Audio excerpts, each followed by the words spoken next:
In this video, I'm going to tell you what is sunlight, what the hell is this, and what sunlight did to human beings when life began on earth. Also, what are effects of it on human health? Well, let's start step by step. Step number 1. What is sunlight? My dears, sunlight is a portion of the electromagnetic radiation given off by the sun, in particular infrared, visible, and ultraviolet light.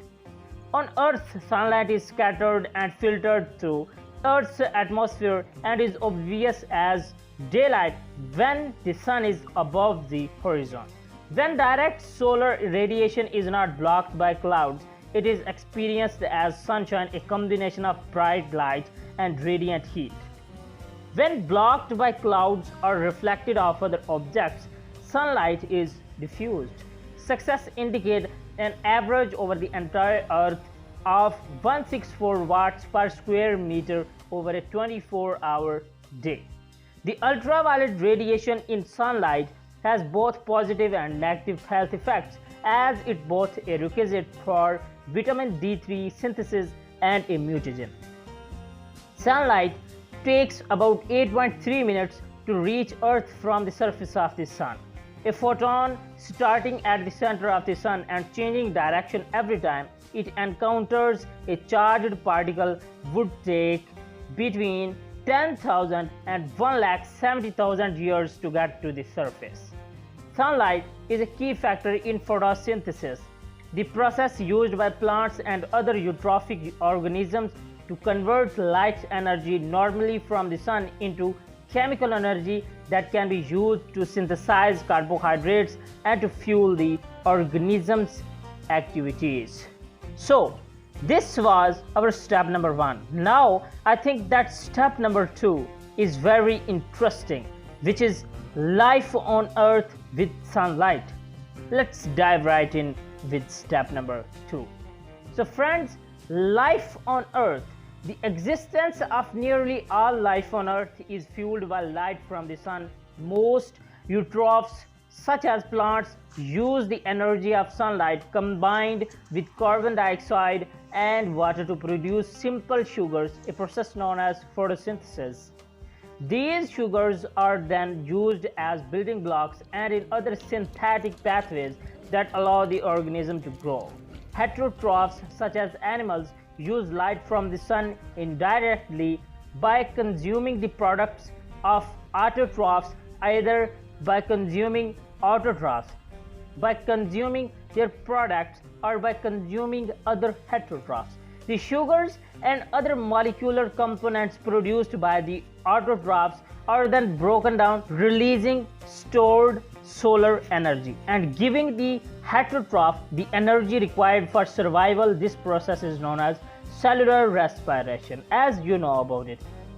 In prehistory, humans began to further extend this process by putting plant and animal materials to other uses. They used animal skins for warmth, for example, or wooden weapons to hunt.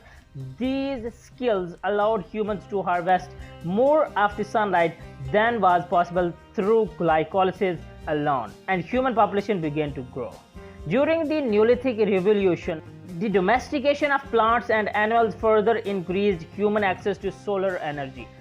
Fields devoted to crops were enriched by inedible plant matter, providing sugars and nutrients for future harvests. Animals that had previously provided humans with only meat and tools once they were killed were now used for labor throughout their lives, fueled by grasses inedible to humans. Fossil fuels are the remnants of ancient plant and animal matter formed using energy from sunlight and then trapped within Earth for millions of years. Step number 3 is cultural aspects with sunlight. The effect of sunlight is relevant to painting, evidenced, for instance, in works of Edward Manet and Claude Monet on outdoor scenes and landscapes. Many people find direct sunlight to be too bright for comfort, especially when reading from white paper upon which the sunlight is directly shining. Indeed, looking directly at the sun can cause long-term vision damage. To compensate for the brightness of sunlight, many people wear sunglasses. Cars, many helmets and caps are equipped with visors to block the sun from direct vision when the sun is at a low angle. Sunshine is often blocked from entering buildings through the use of walls, window blinds, awnings, shutters, curtains, or nearby shade trees. Sunshine exposure is needed biologically for the creation of vitamin D in the skin, a vital compound needed to make strong bone and muscle in the body. In colder countries, many people prefer sunnier days and often avoid the shade.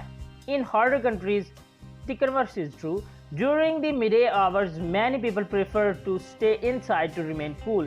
If they do go outside, they seek shade. They may be provided by trees, parasols, and so on. So, the last one, step number 4.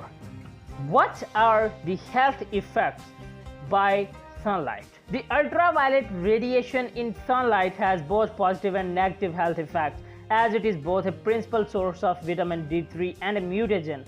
A dietary supplement can supply vitamin D without this mutagenic effect, but bypasses natural mechanisms that would prevent overdoses of vitamin D generated internally from sunlight.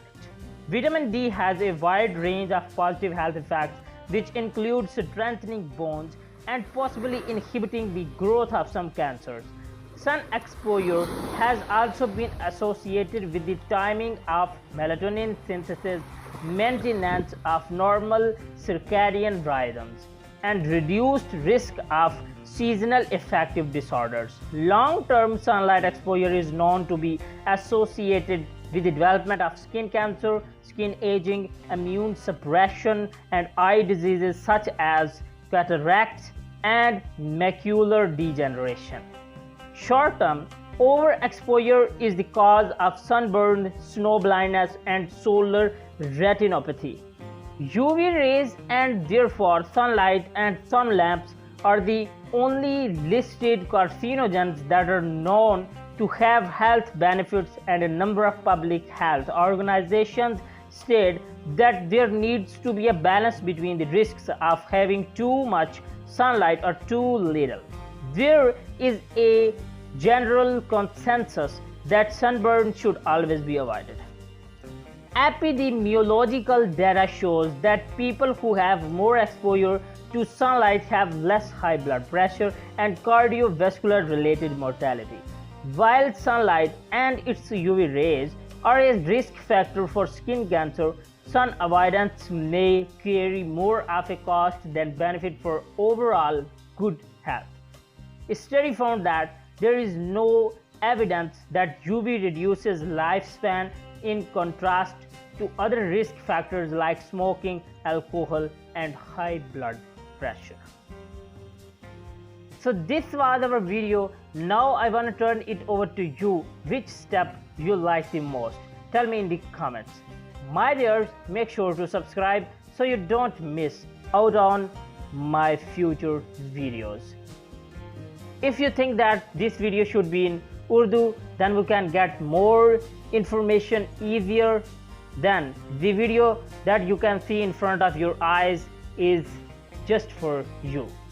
You can check it out. Goodbye, stay blessed.